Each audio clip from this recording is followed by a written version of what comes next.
Oui, donc nous nous retrouvons en ce mercredi 25 novembre en direct, après les déclarations de notre cher président, Monsieur Macron, euh, qui nous a fait un joli discours hier soir. Alors, avant de revenir sur ces déclarations, enfin sur quelques-unes de ces déclarations qui n'étaient absolument pas surprenantes puisqu'on en parle depuis le début de la semaine, je voudrais juste revenir sur deux petits éléments. Alors, nous avons notre cher ministre de la Santé, Monsieur Olivier Véreux, Monsieur Olivier Véran, donc en date du 20 novembre, nous a déclaré qu'il fallait absolument respecter ce nouveau confinement pour que nous puissions vaincre ce virus comme nous l'avons fait lors du premier confinement au mois de mars. Bon, je me pose tout simplement la question de savoir où nous avons vaincu le virus au mois de mars, avril, mai, comment nous l'avons vaincu, d'ailleurs comment nous pourrions le vaincre car c'est une chose qui ne sera jamais faite. Euh, si nous l'avions vaincu, nous ne serions pas à nouveau confinés ou sous couvre-feu une seconde fois. Voilà. Comment un ministre peut dire de telles inepties et comment les Français peuvent encore croire et avoir confiance en ce genre de personnes. Moi, en tout cas, ça fait bien longtemps que je n'en ai plus confiance en eux et que je ne crois absolument rien de ce qu'ils nous racontent. C'est vraiment de l'incompétence. Euh, il nous a aussi parlé du vaccin qui était en cours, nous y reviendrons plus tard, un vaccin sur lequel nous n'aurons aucun recul. Aucun recul. Bien. Ensuite, un autre événement.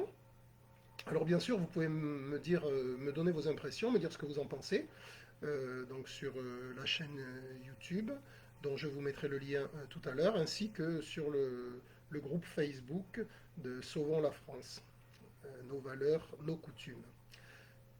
Voilà. Le second événement dont j'aurais aimé vous parler, et pour lequel je vous demanderai aussi d'avoir la gentillesse de réagir, de donner votre avis, d'essayer de trouver des solutions, en fait, bien que nous ne soyons pas décideurs pour l'instant.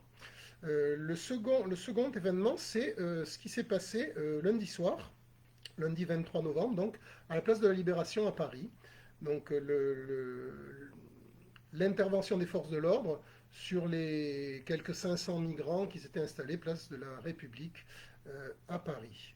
Alors déjà, euh, ces gens-là sont des migrants, donc sont des personnes sans papier, sont des personnes qui sont sur le sol français contre les lois, qui n'ont pas le droit d'y être. Donc, pour moi, je ne vois pas le problème de les expulser de cet endroit, je dirais même de les expulser tout court de notre pays. Ils n'ont rien à y faire. Ces associations financées par nos impôts, pour la plupart, qui n'ont de cesse de défendre ces gens-là, alors qu'ils n'ont finalement aucun droit. Les droits de l'homme, c'est bien beau, effectivement, mais les droits de la France et les lois de la France sont bafoués, et ils ont le droit de bafouer les lois de la France, ils ont le droit d'être là, d'être sans papier, et par contre, toutes ces associations et tous ces gens bien pensants voudraient qu'on respecte les lois, mais respecter les lois, puisqu'à la base, comment respecter les lois envers des gens qui à la base ne les respectent pas? Voilà. Alors après, ce ne sont pas des chiens, effectivement, ce sont des êtres humains. On doit les traiter humainement, mais de là à ne pas les expulser, je ne vois pas pourquoi on en veut autant à la police. D'autant plus que ces pauvres policiers, CRS, policiers nationaux, municipaux ou gendarmes, euh, n'y sont absolument pour rien. Ces gens-là font leur boulot. Ces gens-là sont là pour nous protéger tout au long de leur carrière professionnelle. S'ils n'étaient pas là, ça serait le chaos en France. Donc nous avons besoin d'eux. Et ces gens-là, donc, ils reçoivent des ordres de leurs supérieurs qui eux-mêmes les reçoivent de leur chef, qui est, me semble-t-il, hein, peut-être que je me trompe, mais qui est le ministre de l'Intérieur.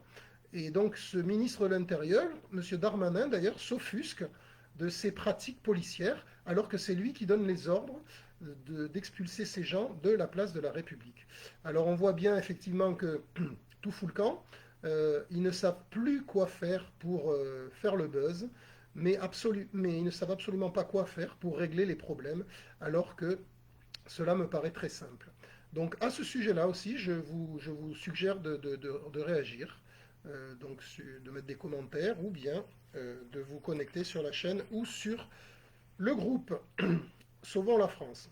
Et nous allons en venir à donc l'intervention de M. Macron d'hier soir. Alors M. Macron, euh, notre cher président de la République, plus pour longtemps je l'espère, euh, Monsieur Macron donc, a fait sa déclaration hier soir. Alors comme celle de Castex il y a une dizaine de jours, bon, ça sert à rien puisque de toute façon, tout ce qu'il a déclaré, on le savait depuis le début de la semaine. Hein. Ça fuitait depuis le début de la semaine dans tous les médias. Alors, premièrement, bon, il va déconfiner à partir du... Non, premièrement, pardon, les magasins vont pouvoir ouvrir le 27 novembre, enfin samedi. Ça, c'est une très bonne chose. C'est une très bonne chose que ces gens puissent travailler. Euh, Par contre, il y a une question que je me pose. Alors, donc, les magasins vont pouvoir ouvrir, les cinémas, les théâtres aussi, je crois, ou le 27 ou bien le 15 décembre. Non, plutôt le 15 décembre, je crois, les cinémas et les théâtres à voir. Mais donc les cinémas et les théâtres vont pouvoir ouvrir. Par contre, les restaurateurs et les salles de sport seront toujours fermées, et ce, voire jusqu'au 20 janvier, a priori. Donc, ben, les stations de ski non plus n'ouvriront pas. Donc, bon, c'est quand même un monde. On va pouvoir s'agglutiner dans un cinéma ou dans une salle de théâtre. Alors, même si on laisse un siège de libre de chaque côté, on va s'agglutiner dans ces salles fermées, alors qu'on ne pourra pas aller dans un restaurant qui respectera les conditions qui sont imposées. On ne pourra pas non plus faire du sport à l'extérieur et on ne pourra pas profiter des pistes de ski, voilà, qui sont en plein air. Encore une décision complètement ahurissante de ce gouvernement. Il en veut vraiment à mes amis restaurateurs. Restaurateurs qui vont s'étouffer, qui vont mourir. Les restaurateurs ainsi que beaucoup d'entreprises sous-traitants, dont je fais partie, entre autres. Voilà. Donc ensuite, la mise en place d'une attestation. Alors, nous pourrons aller à 20 km de notre domicile, un rayon de 20 km de domicile, 3 heures.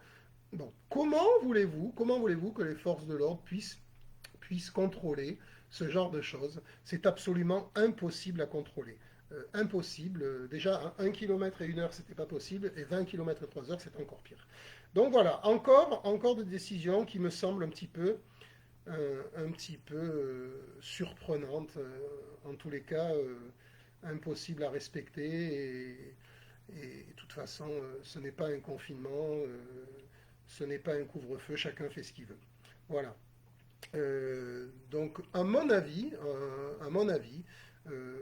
avec le début de la vaccination prévue fin de l'année, fin décembre, voire début janvier, il est évident que, notamment pour les personnes vulnérables, hein, il est évident que toutes ces personnes, vu qu'elles sont terrorisées depuis plusieurs mois, vont se jeter sur le vaccin, sans savoir effectivement les effets secondaires de celui-ci. Ça, on verra dans 20 ans.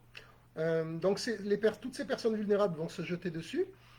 Et bien sûr, une fois que ce vaccin sera inoculé, bien, toutes les personnes vulnérables qui étaient malheureusement pour elles admises en cas de Covid, qui étaient admises en cas de Covid et de complications qui étaient admises dans les services d'urgence des hôpitaux, les services de réanimation, ben, ces personnes-là ne seront plus là et ne seront plus admises. Et c'est tant mieux, ça c'est une bonne chose. Si le vaccin fonctionne, effectivement, c'est une bonne chose.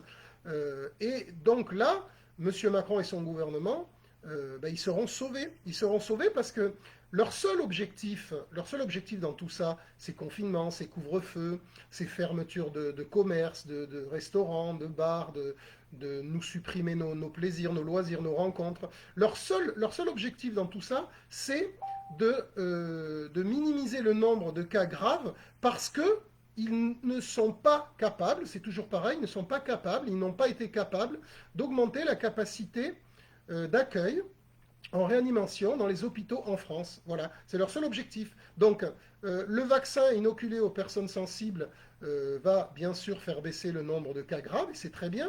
Et donc, il y aura moins d'hospitalisation en réanimation. Et donc, il n'y aura, à mon avis, plus de confinement. Ils auront atteint leur objectif. Leur seul objectif, c'est de d'éviter ce genre de choses afin qu'on puisse se retourner contre eux, contre leur incompétence à avoir fait le nécessaire auprès des services hospitaliers, euh, d'avoir augmenté les lits, etc. Alors, euh, euh, à ce jour, bon, effectivement, ils continuent dans leur, euh, dans leur décision fantasque. Euh, En ce qui me concerne, mon avis, il est bien établi depuis le début. Je pense que tout ceci ne sert à rien. Je pense qu'il aurait mieux valu continuer à vivre, c'est très personnel, continuer à vivre tout à fait normalement, tout en isolant les cas, en faisant effectivement des contrôles sur les gens sensibles et isoler les gens malades. Euh, mais ils nous ont plongé dans une crise économique sans précédent dont on aura du mal à se relever, dont beaucoup d'entreprises auront du mal à se relever. D'ailleurs, 2021, je pense, malheureusement, sera l'année où il y aura peut-être le plus de cessation d'activité. Voilà. Euh, Bien, écoutez, je vous propose de réagir à cette vidéo, donc sur le groupe ou sur la chaîne YouTube, dont je vais vous mettre les liens, euh, dont je vais vous mettre les liens avec cette publication. Voilà. Vous pouvez aussi vous inscrire sur le groupe Sauvons la France, nos valeurs, nos coutumes, et vous inscrire sur la chaîne YouTube. Et je serai ravi d'échanger avec vous sur tous ces sujets. Voilà, donc j'attends vos avis, je vous remercie de votre attention et je vous dis à très bientôt. Bonne journée, au revoir.